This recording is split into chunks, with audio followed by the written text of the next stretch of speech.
Hey everyone, welcome back to English to Go, where learning English is simple and enjoyable. I'm Ryan. And I'm Julia. It is so wonderful to be here with you today.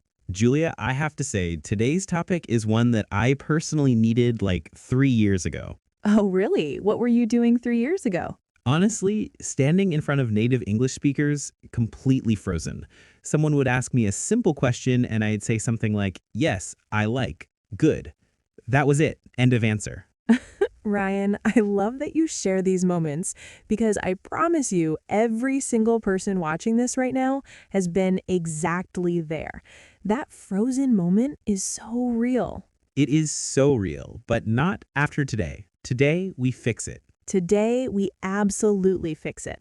But before we do, if you are enjoying our lessons here on English to Go, please hit that like button right now. It genuinely helps our channel grow. Yes, and please subscribe so you never miss a new masterclass. We release new lessons every week. And one more thing, if you have a friend, a family member, a coworker who is also learning English, share this video with them right now. Learning together is always more fun. Okay, we are ready. Let's go. Julia, here is the thing that frustrates so many learners, including me for a long time. You can know hundreds of English words, you can memorize grammar rules, you can pass an English exam, but then someone asks you a simple everyday question like, what do you think about that? Or why do you like that? And suddenly everything disappears from your brain. It disappears completely, like it was never there. Exactly. And then you give this tiny, weak answer like, I don't know, or it is good, and the conversation just dies, and you feel embarrassed, and the other person feels awkward, and it becomes this whole thing. Ryan, what you're describing is one of the most common challenges for English learners at every level, beginner, intermediate, even advanced. And I want to be very clear about something. It is not about how many words you know. It's about how you organize and deliver your thoughts when you speak. That is the real skill. And that is exactly what today's masterclass is about. Precisely. So here's our roadmap for today's episode. We are going to cover 3 powerful steps. Step 1, we build your core vocabulary, the key words you need to sound organized and intelligent. Step 2, we explore native speaker phrases, grouped into categories so you can actually use them in real conversations. And step 3, we put everything together in a real-life role play so you can hear and feel how it all works. Does that sound good, Ryan? That sounds incredibly good. I'm already writing this down. Perfect. Let's open step 1. Before we learn any phrases, we need to build a small but powerful vocabulary foundation. These are the words that native speakers use to connect their ideas. Think of these as the glue that holds your answer together. Ryan, are you ready to repeat after me? Pen in hand, ready. Beautiful. Okay, word number 1, opinion. Opinion. Excellent. An opinion is your personal thought or feeling about something. It's not a fact, it's what you believe. For example, in my opinion, traveling is one of the best ways to learn.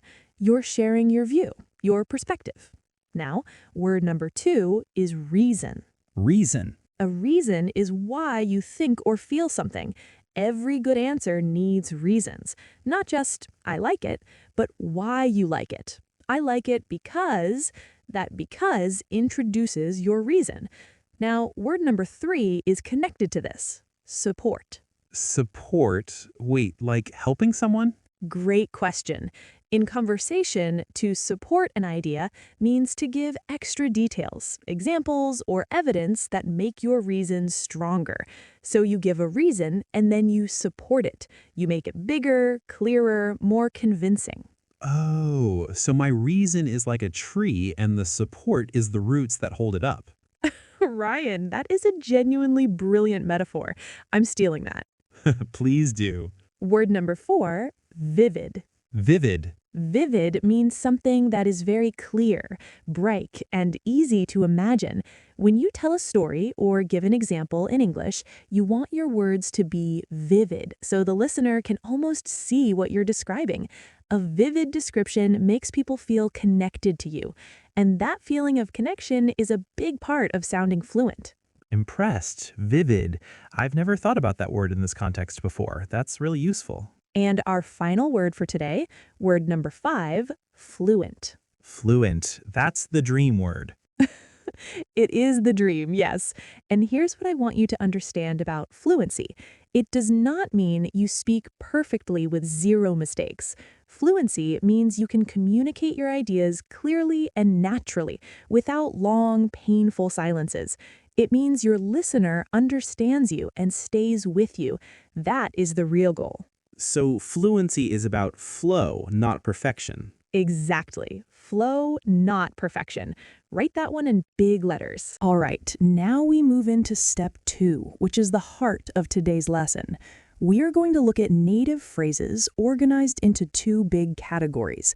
And these 2 categories together form a method, a formula that native English speakers use naturally without even thinking about it. Ryan, what do you think makes a native speaker sound so smooth? I think they never seem to panic. Like they always have more to say. They don't just stop after one word. That is spot on. And the reason for that, the secret, is that they automatically do 2 things when they answer a question. They give organized reasons, and then they connect those reasons to a personal story or experience. Let's call this our 2-part method. Reasons, then story. Part 1 and part 2. Reasons, then story. Simple enough. Let's dig into part 1, giving organized reasons. When a native speaker answers a question, especially an opinion question, they don't just blurt out one thing. They frame their answer. They signal to the listener, I have thought about this, and here is my organized response. Ryan, let me show you the phrases we use to do this. The first group of phrases are your opinion starters.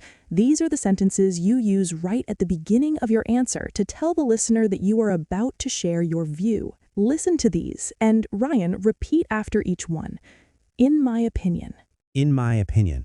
Personally, I think. Personally, I think. From my point of view. From my point of view. The way I see it. The way I see it. Oh, that one sounds so natural. It does, doesn't it? The way I see it is very casual and very native. It immediately tells the listener that what follows is your personal perspective, not a general fact. Now, a small but important tip about these phrases. Native speakers say them smoothly as one connected thought. For example, we don't say, per, son, al, I think. We say, personally, I think, almost like one breath. Personally, I think. Yeah, I feel the difference. It's softer. Much softer, much more natural. Now, once you've introduced your opinion, you need to deliver your reasons in a way that sounds organized, not random. This is where so many learners struggle. They give one reason, they pause, they scramble for another one, and the conversation feels choppy. Native speakers use structure phrases to signal they have multiple points. These phrases act like signposts. They tell the listener, first I will say this, then this, then this. So it's like giving the listener a map. A perfect map. Here are your structure phrases. Repeat them with me. First of all. First of all. To begin with. To begin with. Another reason is. Another reason is. On top of that. On top of that. And finally. And finally. Now, here is the power of these phrases. When you use them in sequence, you sound immediately more advanced. Watch how I put them together. Imagine someone asks me, why do you enjoy learning new languages? I might say, personally, I think learning languages is one of the most rewarding things a person can do. First of all, it opens up so many new friendships with people from different backgrounds. On top of that, it actually makes you smarter. Studies show it improves your memory. And finally, it gives you so much more confidence when you travel. Okay, that was maybe 20 seconds and I understood every single point perfectly. I knew exactly where you were going the whole time. That is exactly the experience your listener should have. They should never feel lost or confused about what you're saying. The structure phrases are your gift to the listener. They make your English easy and pleasant to follow. Now, this next category is what separates a good English answer from a great one. After you give each reason, you need to expand it. Add a detail, an example, or a consequence.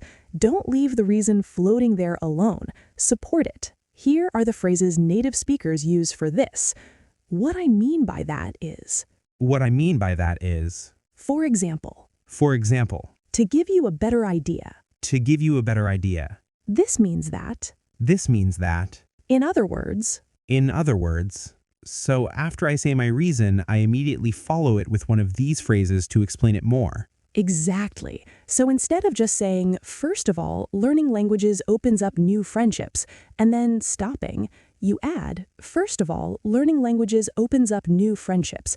What I mean by that is when you speak someone's language, even a little bit, they immediately feel a connection with you. It breaks down walls.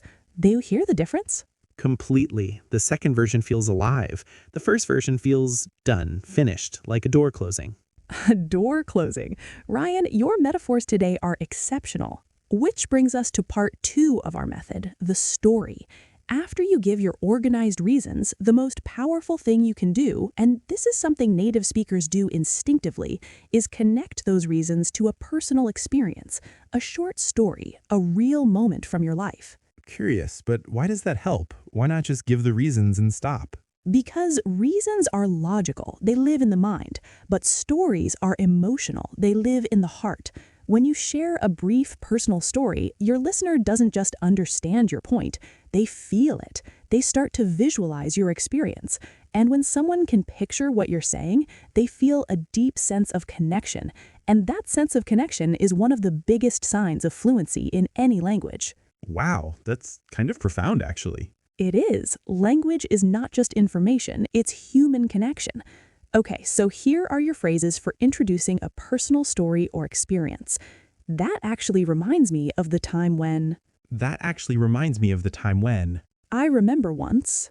I remember once. A great example from my own life is. A great example from my own life is. This makes me think of something that happened to me. This makes me think of something that happened to me. I had a similar experience when. I had a similar experience when. Okay, now it is time for everyone's favorite part, the role play. We are going to take everything we just learned and use it in 2 real, natural conversations. Ryan, are you feeling ready? Julia, I have been ready for this my entire English learning journey. Let's go. Okay, Ryan, imagine we are 2 friends catching up over coffee. I'm going to ask you a simple opinion question. Just use the method. Reasons, then story. Don't overthink it. Ready? Ready. Hey, so why do you think so many people love going to the movies, even when they can watch things at home? That's a great question. The way I see it, there are a few really good reasons why people still love the cinema experience. First of all, there's something about the big screen and the sound system that you just can't recreate at home. It pulls you completely into the story. On top of that, going to the movies is a social thing. It's something you do together, and that shared experience makes it special. And finally, when you're in a cinema, you're away from all your distractions, no messages, no notifications. You're fully present. That actually reminds me of a time I went to see a film with a group of friends last winter. It was a really intense drama, and at the most emotional scene, the entire room went completely silent. And I remember thinking, you could never get that feeling from watching something alone on your laptop. Pause. Okay, everyone, did you hear that? Let's break it down. Ryan opened with an opinion starter, the way I see it. He used 3 structure phrases, first of all, on top of that, and finally, which gave his answer a clean, confident shape. And then he transitioned naturally into a personal story using, that actually reminds me of a time. And notice how his story was short, vivid, and totally connected to the topic. That is the method working perfectly. I have to say, it felt much more natural than I expected. Because you had the structure in your head. The structure gave you confidence, and confidence gave you fluency. All right, role play number 2. This time, imagine we are in a slightly more formal setting, maybe a class discussion or a work meeting. I'm going to ask you a more challenging question. Understood. Formally, Ryan, in your opinion, why is it important for people to learn a second language? Personally, I think the importance of learning a second language goes far beyond just communication. To begin with, it gives you access to entirely new communities of people, cultures, ideas, and ways of seeing the world that you would simply never encounter otherwise. Another reason is that the mental process of learning a language actually strengthens your brain. It improves focus, problem solving, and even memory. And finally, on a very personal level, speaking another language builds a kind of courage, a willingness to make mistakes and try anyway, that carries over into every other area of your life. A great example from my own life is when I first started learning English seriously. I was terrified to speak. But the moment I pushed past that fear and had my first real conversation with a native speaker and they understood me, I felt like I could do anything. That moment changed my whole relationship with learning. Ryan, that was beautiful and absolutely correct. Notice the phrases created a clear backbone for the answer. The personal story at the end gave the whole response an emotional landing point. It made the answer feel complete. And the entire response felt fluid and natural. No awkward silences, no scrambling, just organized, confident English. I have to say, it felt much more natural than I expected. Because you had the structure in your head. The structure gave you confidence, and confidence gave you fluency. Before we let you go today, we have a question for you, and we genuinely want to hear your answer. Using what you learned today, the reasons and the story, we want you to answer this in the comments. Why do you want to speak English fluently? What is your personal reason? Write your answer in the comments below. Try to use at least one structure phrase from today's lesson. First of all, on top of that, I remember once, anything you learned today. It is great practice, and we genuinely read every single comment. We mean that. We read them all. And we want to say thank you so much for joining us for today's masterclass. We know your time is valuable, and we truly appreciate you choosing to spend it with us. Learning a language takes courage and commitment, and the fact that you are here putting in this effort, that matters. English to go, take it with you. Bye-bye, everyone.